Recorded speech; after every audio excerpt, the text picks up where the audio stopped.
إن الحمد لله نحمده ونستعينه ونستغفره ونعوذ بالله من شرور أنفسنا ومن سيئات أعمالنا من يهده الله فلا مضل له ومن يضلل فلا هادي له أشهد أن لا إله إلا الله وحده لا شريك له وأشهد أن محمدا عبده ورسوله قال الله تعالى يا أيها الذين آمنوا اتقوا الله حق تقاته ولا تموتن إلا وأنتم مسلمون أما بعد الحمد لله على نعمته تتم الصالحات. Melanjutkan kajian kitab Fiqh Ta'amul Bain Az-Zawjain, fikih interaksi antara suami istri, masuk pada fasal tahdhiru lin nisa min kufranil ashir, yakni peringatan kepada para wanita dari mengkufuri atau mengingkari kebaikan suami. Kaum muslimin dengan menghindari hal-hal seperti ini, maka kebahagiaan rumah tangga insyaallah bukan hal yang mustahil untuk dicapai. Insyaallah dengan sikap seorang istri yang mau bersabar, berlaku qanaah terhadap kondisi rumah tangga, maka akan menghantarkan ia pada kebahagiaan yang ia harapkan. Kata pengarang, apabila suami melakukan hal-hal yang tidak disukai oleh istri, ada di halaman 20 ya. Apabila seorang suami melakukan hal-hal yang tidak disukai oleh istri, baik itu perbuatan ataupun ucapan, maka tidak sepatutnya bagi seorang istri mengingkari dan melupakan seluruh kebaikan-kebaikan yang pernah diperbuat oleh suami. Jangan sampai setetes keburukan yang dimiliki oleh suami, setetes kekhilafan yang dilakukan oleh suami, bahkan boleh jadi itu dilakukan tidak atas kesengajaannya. Jangan sampai masalah-masalah kecil menyebabkan istri mengingkari semua kebaikan yang dimiliki oleh suami. Dan Nabi SAW amat mewanti-wanti perilaku seperti ini. Dalam beberapa hadis menunjukkan bahwa sikap seorang wanita yang mengingkari kebaikan suami ini adalah satu sebab yang memasukkan seorang wanita ke dalam neraka. Oleh karena itu berhati-hatilah wahai para wanita, waspadalah dan hindarilah perkara-perkara yang dapat menjerumuskan Anda dari sikap mengingkari kebaikan suami. Oleh karena itu wahai para wanita, jangan terlalu sering berdebat dengan suami. Jangan terlalu sering membantah suami, karena perdebatan dan sikap sering membantah suami ini dapat menghantarkan seorang istri mengingkari kebaikan suami. Jadi kalau sudah sengit perdebatannya, sudah tenggelam dalam pertikaian, ujung-ujungnya nanti karena didasari dengan rasa emosi, maka istri menafikan, meniadakan dan tidak pernah menganggap ada kebaikan yang dimiliki oleh suami.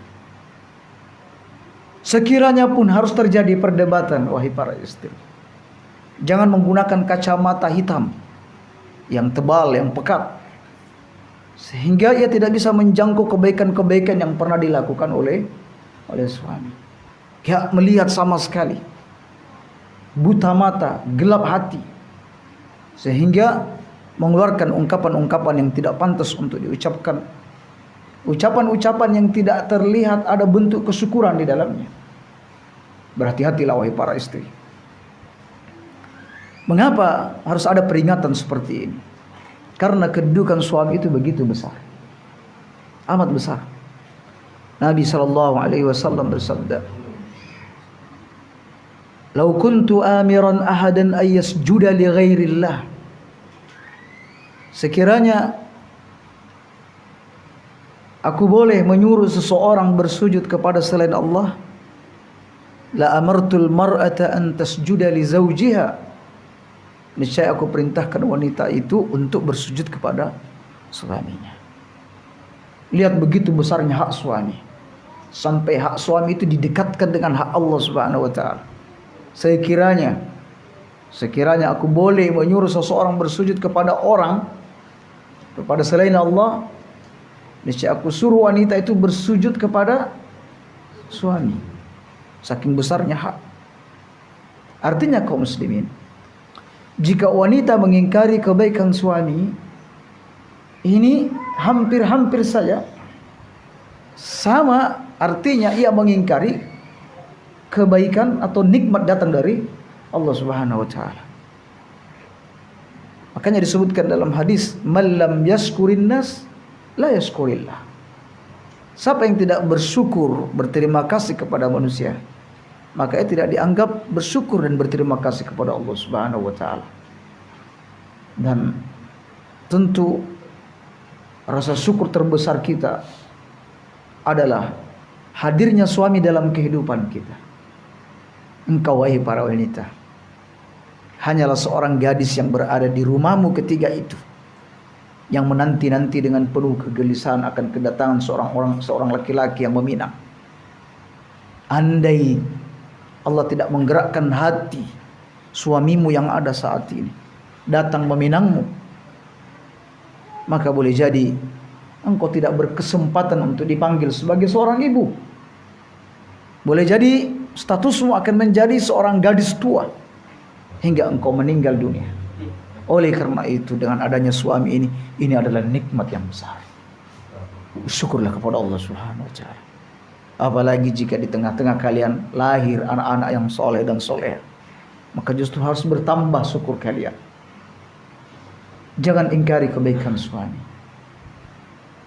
karena sekali lagi pengingkaran nikmat ini penyebab wanita masuk ke dalam api neraka.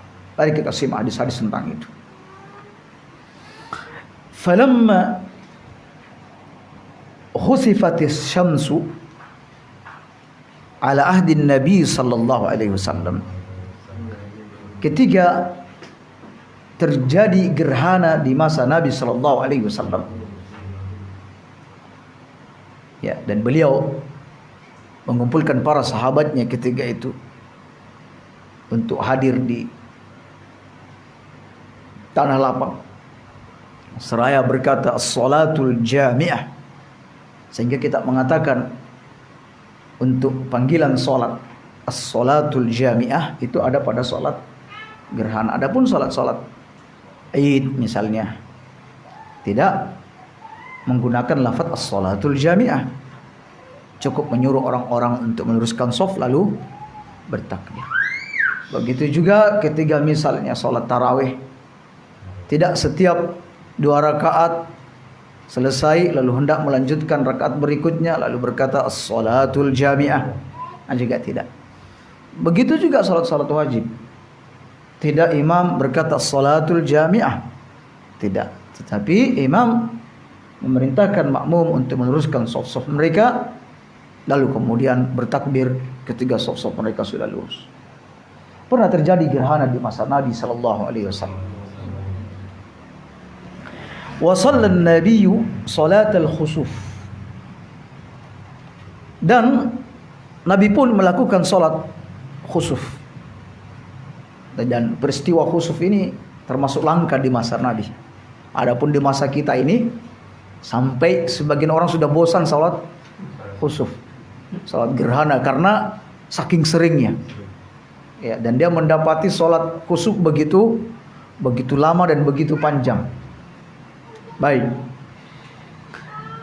Dan salat gerhana itu kaum muslimin, aturannya yang paling penting adalah ketika gerhana terlihat ya oleh mata kepala kita.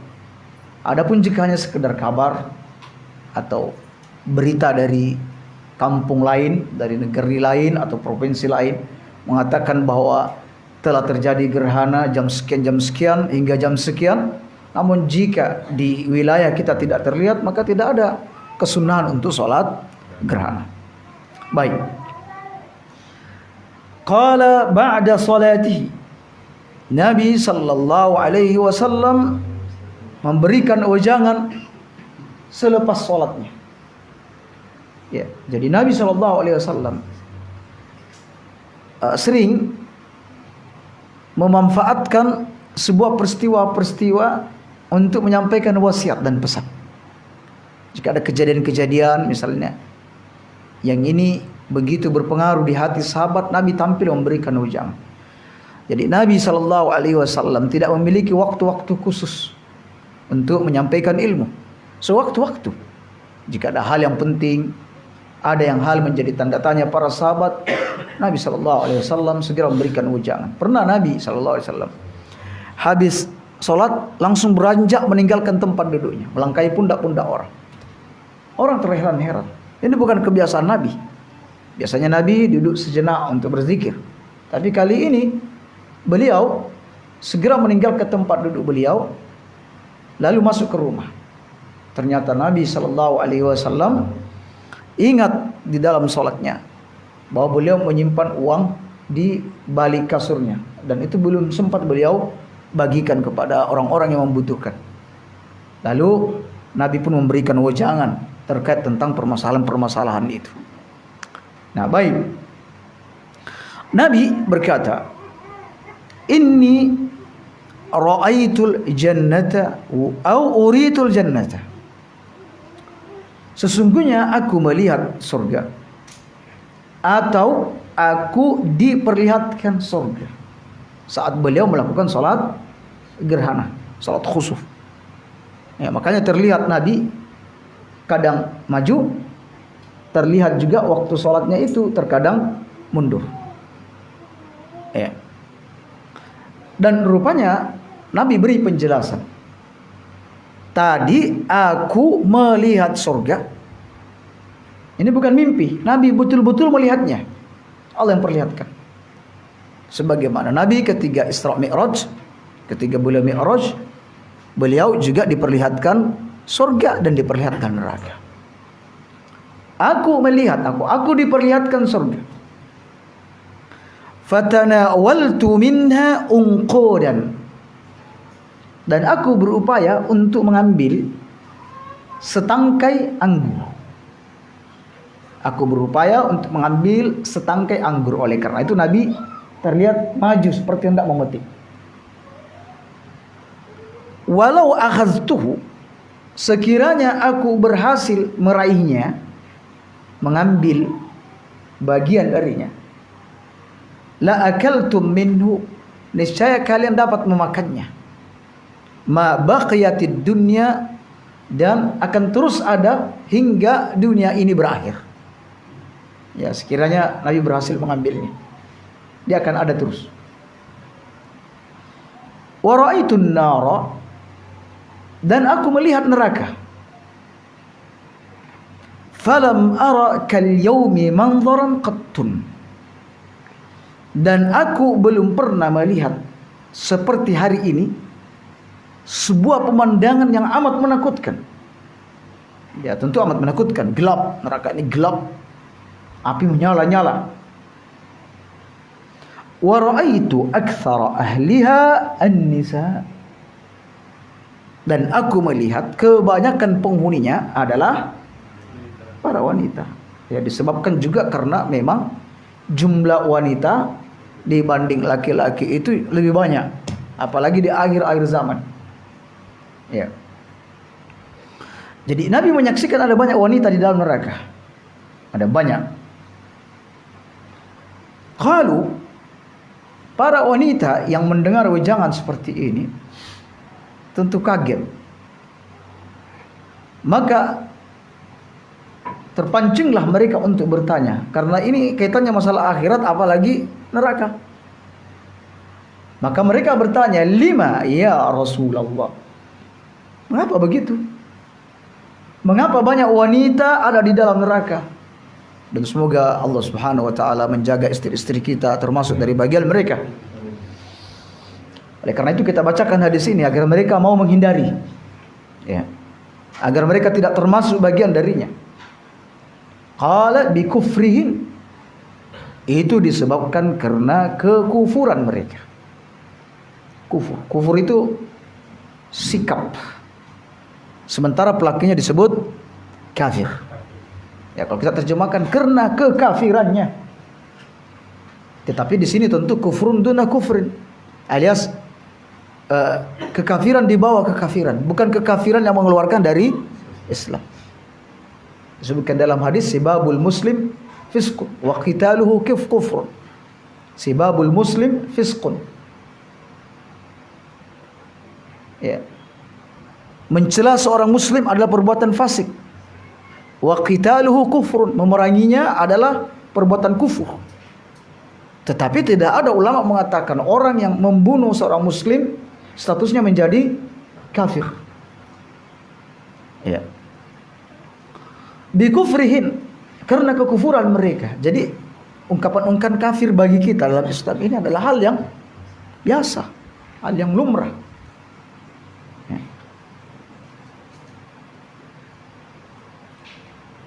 Baik. Qila yakfurna billah. Jadi setelah Nabi mengatakan ini disebabkan karena kekufuran mereka, karena kekafiran mereka. Yakfurna billah. Wanita kembali bertanya, apakah ia kafir kepada Allah? Qala yakfurna al-ashira wa yakfurna al-ihsan. Bukan itu. Ia kufur kepada suami dan kebaikan-kebaikan suami. Kufur terhadap kebaikan suami. Kufur itu artinya menutup. Kufur itu menutup. Kafara berarti orang yang menutup. Makanya petani itu disebut kafir, karena dia membuat lubang, lalu masukkan biji-bijian, lalu ditutup. Ya, makanya disebut kafir. Petani itu kafir. Tapi istilah kafir ini digunakan untuk orang yang menutup hatinya dari keimanan, dari kebenaran. Ditutup hatinya dari itu. Baik. Yakfurna al-ashir. Mereka mengkufuri suami dan mengkufuri kebaikan suami. Lau ahsanta ila ihdahunna ad-dahra. Sekiranya engkau wahai para suami berbuat baik kepada istrimu sepanjang masa, summa ra'at minka syai'an, lalu ia melihat sesuatu darimu yang tidak disukainya, qalat ma ra'aitu minka khairan qattun, aku sama sekali tidak melihat kebaikan darimu. Nah, ini penyebab. Mungkin istri kita tidak berkata seperti ini kepada kita. Boleh jadi dia berkata kepada keluarganya. Boleh jadi dia berkata kepada sahabatnya, kawan-kawannya. Ketika sudah obrol-obrol cerita, suamiku itu pelit tenan. Misalnya, pelit tenan. Enggak bilang, suamiku itu dermawan tapi kadang pelit. Enggak. Suamiku itu pelit betul. Sehingga yang ada di bayangan para wanita-wanita, ya memang suaminya tidak ada belas kebaikan. Padahal boleh jadi kaum muslimin hanya ada keinginan istri, ya, yang tidak dipenuhi suami pada waktu itu. Boleh jadi suami memang kurang cocok, kurang pas, ya, minta beli sepeda motor. Suami mikir-mikir, nanti kalau tak belikan sepeda motor nanti ngelencar kemana-mana, jalan kemana-mana, nggak usah ya. Istri minta diajari naik mobil, tidak tak ajari misalnya. Walaupun dia nangis-nangis tidak tak ajari, khawatir dia ngelencar kemana-mana sama kawannya. Ya. Sehingga istrinya akhirnya bilang suaminya pelit. Ya, hanya karena persoalan itu. Hingga kemudian dia bercerita kepada orang-orang bahwa suaminya itu adalah pelit. Padahal suaminya ini Masya Allah untuk masalah nafkah semua dipenuhi. Sudah nggak pelit lagi orang kalau sudah kewajiban nafkah sudah terpenuhi, sudah nggak pelit. Di luar itu suami sudah nggak pelit. Ya. Nah seperti itu kaum muslimin. Ada istri berkata kepada keluarganya, kepada tetangga atau kawan-kawannya, suamiku itu temperamen orangnya. Ya, ngomong gitu temperamen. Padahal boleh jadi suaminya tidak seperti itu. Hanya karena ada satu persoalan-persoalan yang memancing amarah suami. Hingga suami naik pitam, meninggikan suara, bahkan boleh jadi memukul istri. Tetapi selain itu kaum muslimin itu hanya jarang. Ya, seringnya dia memanjakan istrinya, berkata baik dan lain sebagainya. Loh kok ceritanya di luar suaminya itu temperamen. Nah, di sini bentuk-bentuk kekufuran seorang wanita. Kecuali kalau mungkin wanita bilang, "Oh, suamiku itu wapi, teman." Kadang marah. Ya, berarti dia tidak menutupi kebaikan-kebaikan suaminya. Hanya mengungkap salah satu sisi dari keburukan suaminya. Ya, jadi hati-hati wahai para istri. Kalimat-kalimat yang Anda ucapkan, mungkin Anda tidak berucap seperti yang disebutkan dalam hadis ini. Kamu itu belas nggak pernah berbuat baik kepada saya, mungkin. Tetapi yang seringnya seperti yang kami ucapkan tadi, yang kita berikan contoh tadi. Ya, berhati-hatilah wahai para istri. Nah, sekarang solusinya seperti apa? Kalau memang Nabi sudah menyampaikan realitas kenyataannya seperti itu. Dan kita sudah tahu bahwa wanita itu memang tercipta dari tulang rusuk yang bengkok. Dan yang paling bengkok ada di bagian atasnya. Dari tulang rusuk. Kata sebagian ulama, maksud yang bagian paling atas adalah mulutnya yang paling bengkok. Ya, makanya seperti ini. Bengkok betul. Suaminya sudah api, lalu dibilang gak pernah berbuat baik. Mulutnya yang paling bengkok. Nah, oleh karena itu, menyadari hal itu, Nabi SAW di kesempatan yang lain, beliau bersabda, "Ya ma'syaran nisa tasaddaqna." Wahai para wanita, banyak-banyak bersedekah.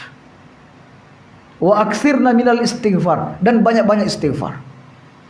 Karena aku menyaksikan kebanyakan penduduk neraka adalah dari kalian. Berarti solusinya apa? Dua. Banyak sedekah dan banyak beristighfar. Nah, cuma wanita ini juga banyak pelit. Sudah bengkok lisannya, kemudian pelit lagi. Makanya disebutkan dalam hadis dua hal yang tidak boleh terkumpul pada diri seorang muslim: pelit dan buruk akhlak. Maksudnya di situ ya, pelit ini sudah buruk akhlak sebenarnya. Maksudnya dia sudah bakhil, dia juga omongannya tidak enak. Jadi kalau ada orang minta-minta, dia ngomong, "Kamu ini apa? Minta saja." Ya syukur kalau diberi. Setelah diomeli, nggak diberi. Makanya tidak pantas dua sifat ini terkumpul pada diri seorang muslim. Masih mending sampai ngomel lalu kasih uang. Ya, seperti itu. Atau Anda berkata baik, "Maaf, saya tidak bisa memberi." Ya, seperti itu. Nah, ini perjuangan bagi seorang wanita. Wahai para wanita, jika Anda ada bagian dari yang disebutkan oleh Nabi ini, maka banyak-banyak bersedekah dan banyak-banyak mohon ampun kepada Allah Subhanahu wa taala. Wahai para suami, ayo bantu istri juga untuk bisa mengeluarkan dia dari jeratan-jeratan seperti ini. Karena wanita itu memiliki kebengkokan. Ya, oleh karena itu bantu dia untuk bersedekah. Ya, bantu dia untuk banyak beristighfar. Minta kepada istri untuk selalu menyambangi, mendatangi orang tuanya, baik itu pekan atau bulan. Lalu sisipkan uang di tangan istri. Tuh, untuk apa mas? Kasih ibumu. Kan luar biasa itu. Ada lebih dari itu. Untuk siapa? Untuk saudara. Mas, untuk nabung kok. Kasih orang. Mas, gak usah dipikirkan masalah nabung itu. Nabung juga bagus. Tapi jika engkau bersedekah, ini akan memperbanyak tabunganmu nanti. Nah, begitu. Sedekah. Ya, banyak-banyak bersedekah dan banyak-banyak mohon ampun kepada Allah. Kalau antum sempat bangun malam, bangunkan istri untuk juga sholat malam. Ya, tidak mungkin tengah malam. Mungkin masih ada waktu sedikit. waktu sedikit dari waktu sahur. Ya, bangunkan, Bu. Ayolah, mungkin 1 rakaat dapat. Lalu setelahnya sisanya untuk istighfar. Ya, karena di antara ciri-ciri orang-orang yang soleh yang disebutkan dalam Al-Quran itu, wahum bil ashari yastaghfirun. Mereka di waktu sahur memohon ampun kepada Allah Subhanahu wa taala. Jadi kalau sudah dekat sahur, astagfirullah. Kalau sudah dekat azan, astagfirullah, astagfirullah, astagfirullah. Sebanyak-banyaknya. Ya, walaupun dia sudah hanya sholat 1 saja, tapi dihabiskan dengan istighfar. Jadi tasaddaqna wa aktsirna minal istighfar. Bersedekah dan perbanyak istighfar. Baik kaum muslimin. Hadis berikutnya. Akhrajahu Tirmidzi bi isnadin hasan. Dikeluarkan oleh Imam Tirmidzi dengan sanad yang hasan. Dari Muaz bin Jabal radhiyallahu an. Anin Nabi sallallahu alaihi wasallam, la tu'zi imra'atun zawjaha fid dunya. Tidaklah seorang wanita menyakiti suaminya di dunia. Dengarkan baik-baik wahai para istri. Ini memang pembahasan ini juga banyak ke istri, lebih banyak ke istri karena memang begitu besarnya hak suami. Bahkan Allah Subhanahu wa taala mendekatkan hak suami dengan hak Allah Subhanahu wa taala. Tidaklah seorang wanita menyakiti suaminya di dunia ini, ya, baik dengan ucapan atau perbuatan, sampai hati suami ini sakit. Illa qalat zawjatu minal huril 'ain, kecuali istrinya laki-laki ini yang dipersiapkan oleh Allah Subhanahu wa taala di surga, yaitu bidadari. Nah, jadi suami-suami kita ini, suami-suami Anda ini sudah ada istrinya. Ketika nanti dia masuk surga, asal berhasil masuk surga. Iya. Di sini disebutkan kecuali istrinya minal huril 'ain, dari kalangan bidadari, akan berkata, la tu'zi, jangan sakiti dia. Dek, jangan sakiti dia. Bukan di dunia ini ya. Maksudnya bukan di dunia, bukan istri yang kedua ngomong seperti ini. Ini istri yang di akhirat. Ya, kalau di dunia khawatirnya, oh ya sudah terus biar rame. La tu'zi, jangan sakiti dia. Qatalakillah, semoga Allah melaknatmu, celakalah engkau. Fa innama huwa indaki dakhilun, suamimu itu tidak lain di dunia ini hanyalah tamu untukmu. Sebentar tok.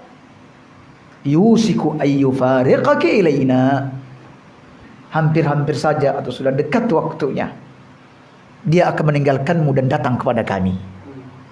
Nah, hampir-hampir saja sudah dekat waktunya. Alias ketika suami sudah meninggal dunia, selesai. Lalu hamba yang ditetapkan adalah ahli surga sudah. Allah sudah menyediakan bidadari-bidadari untuknya. Ustaz, kalau begitu aku cemburu. Ya, misalnya, loh, cemburu dengan siapa? Di akhirat Ustaz, saya akan cemburu ketika ada akhirat nanti. Kalau Anda cemburu di surga, berarti Anda salah alamat, Anda belum masuk surga. Karena di surga itu tidak ada kecemburuan, tidak ada kedengkian, tidak ada iri. Ya, jadi kalau dibilang saya nanti di surga cemburu, kalau begitu, maka itu tadi Anda salah alamat. Di surga itu tidak ada kecemburuan dan tidak ada kedengkian dan keirian. Ya, jelas. Jadi, Masya Allah, bidadari itu akan berkata, hei, jangan sakiti dia. Jadi setiap kali istri sakiti suaminya yang soleh itu, yang bidadari, al-hurul 'ain, pemilik mata yang jeli, jadi yang putihnya betul-betul putih, yang hitamnya betul-betul hitam. Coba perhatikan mata kita ini, yang hitamnya nggak betul-betul hitam, campur-campur. Yang putihnya agak kuning-kuning juga. Ya, lihat kalau bayi pun, Masya Allah, ketika baru lahir kita lihat bagaimana matanya, Masya Allah. Tapi kalau bidadari, al-huril 'ain, Katanya, jangan sakiti dia. Semoga Allah melaknatmu. Jangan. Dia itu adalah tamu di sisi. Ini artinya kaum muslimin bahwa urusan rumah tangga ini banyak memantau. Para penduduk langit juga memantau. Penduduk surga juga memantau. Saking besarnya urusan rumah tangga. Ya, sampai disebutkan dalam hadis apabila seorang suami mengajak istrinya ke tempat tidur, lalu dia menginginkan istrinya, lalu istrinya menolak, la'anathal malaikatu hatta tusbih. La'anathal malaikatu hatta tusbih. Dilaknat oleh malaikat sampai subuh. Jadi malaikat juga mantau. Wah, Kiki diajak lu kok enggak mau? Laknat.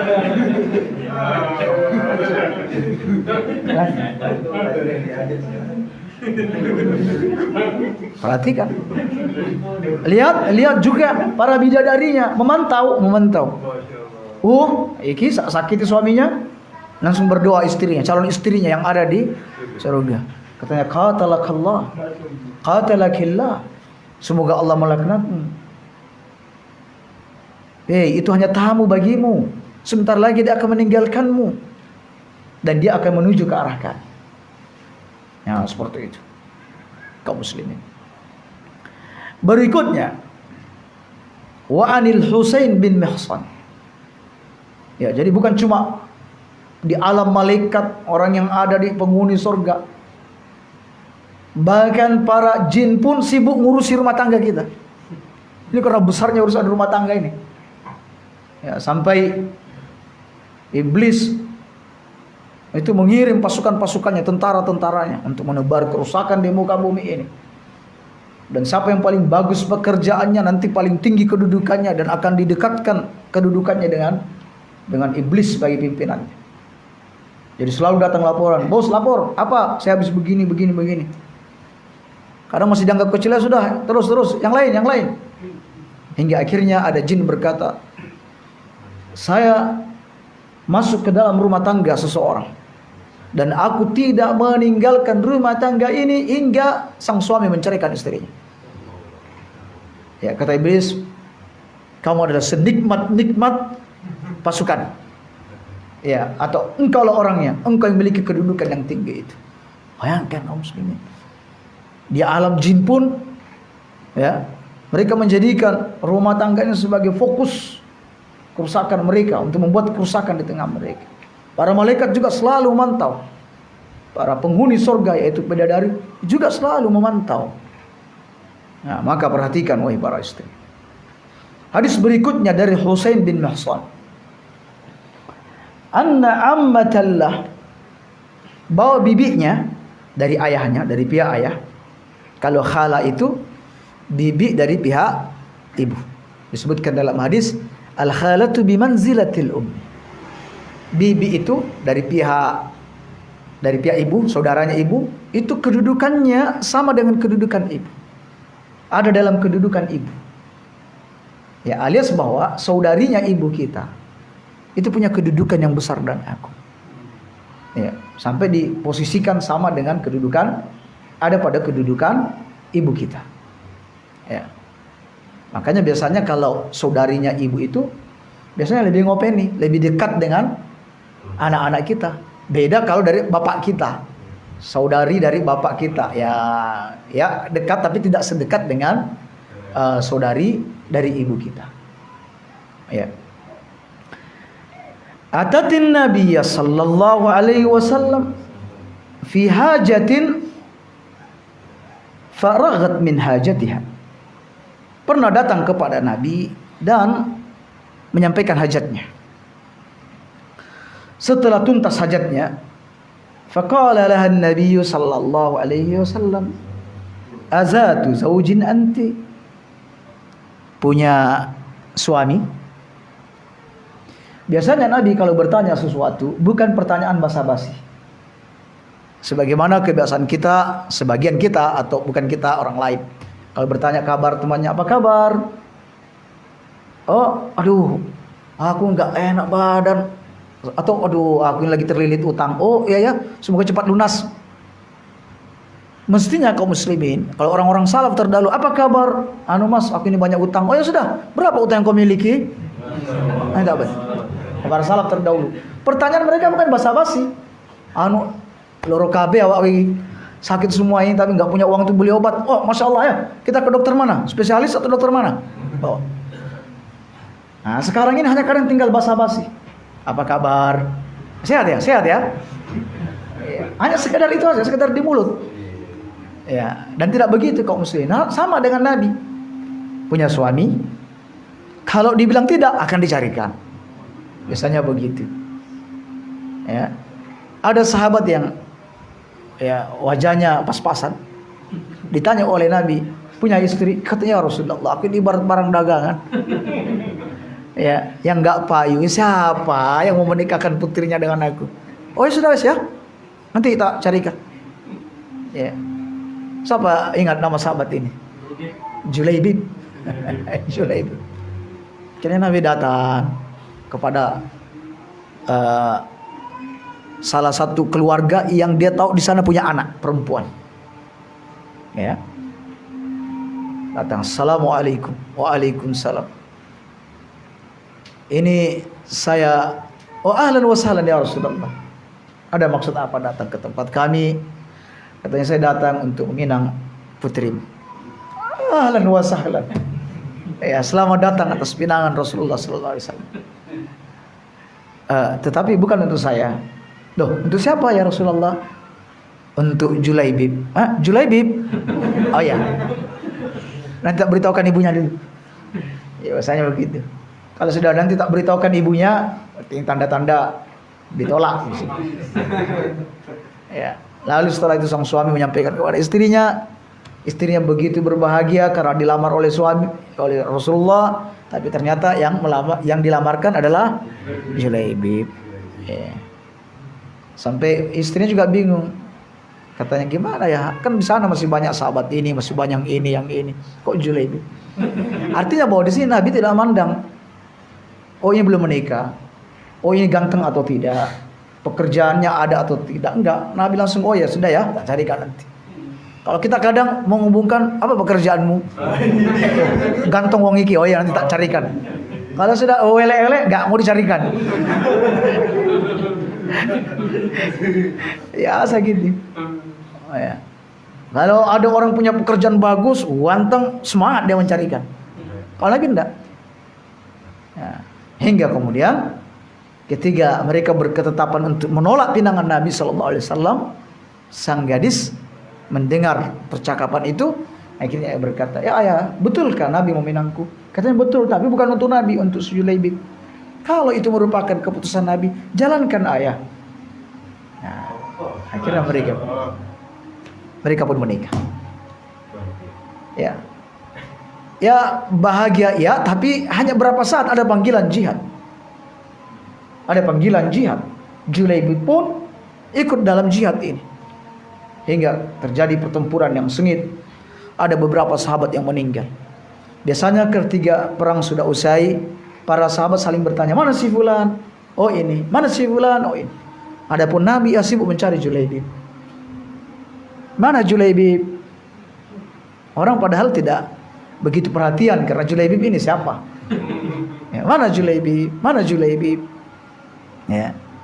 Nah, kemudian orang pun sibuk mencari Julaibib. Dan ternyata jauh dari medan pertempuran sudah tergeletak jasad Julaibib, dan di kanan kirinya ada beberapa orang-orang kafir Quraisy yang sudah juga meninggal di sekitarnya.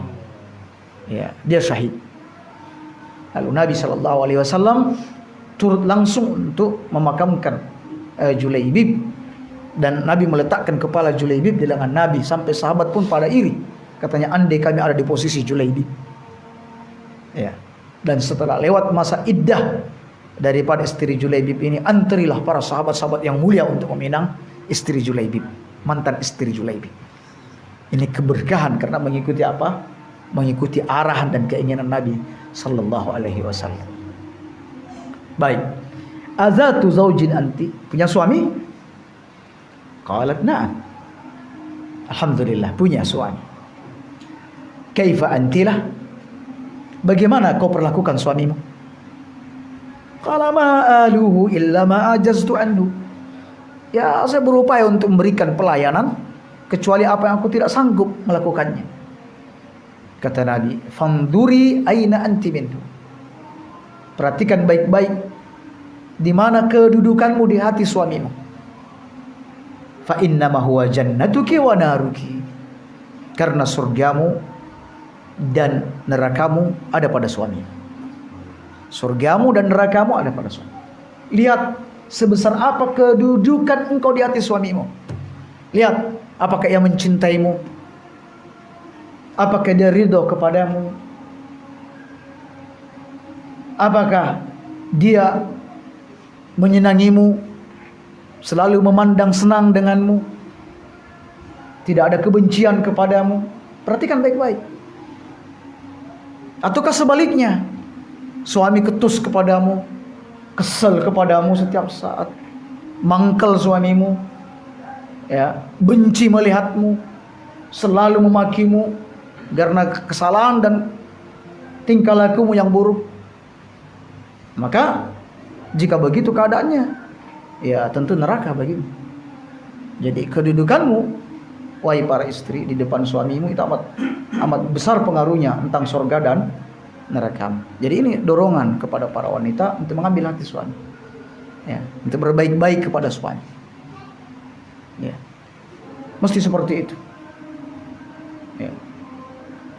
Jadi ini hadis amat penting, dan kita menginginkan bahwa ibu kita, adik-adik perempuan kita, kakak-kakak perempuan kita, bibi-bibi kita menginginkan semua mereka masuk ke dalam surga tanpa terhalang dengan hal-hal seperti ini.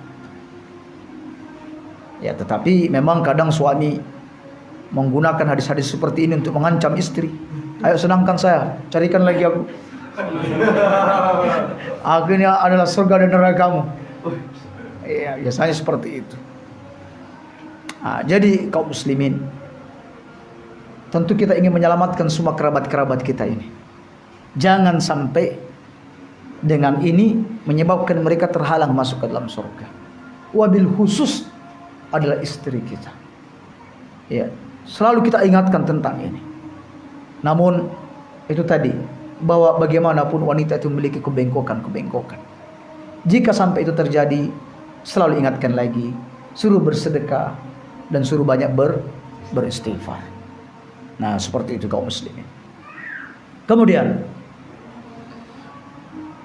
insyaallah di pertemuan mendatang kita akan membahas tentang seorang suami tidak boleh membenci istrinya hanya karena sifat yang dimiliki oleh istri. Ada sifat-sifat yang tidak disukai, ada kelakuan-kelakuan yang tidak mengenakkan.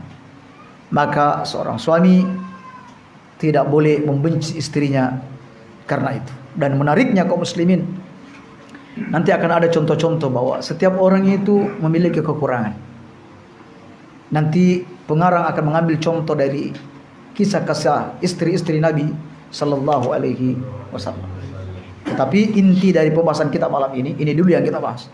Bahwa para wanita, ya, nanti setelah Anda mendengar hadis-hadis seperti ini, minta maaflah jika Anda merasa bahwa selama ini Anda telah mengingkari kebaikan suami, Anda telah mengkufuri nikmat-nikmat yang Allah Subhanahu wa taala berikan kepada kalian melalui suami kalian. Ingat bahwa penyebab terbesar, di antara penyebab terbesar banyaknya wanita masuk ke dalam neraka disebabkan karena mereka kufur nikmat, yaitu kufur terhadap kebaikan-kebaikan suami. Kita cukupkan sampai di situ. Mudah-mudahan kajian ini bermanfaat.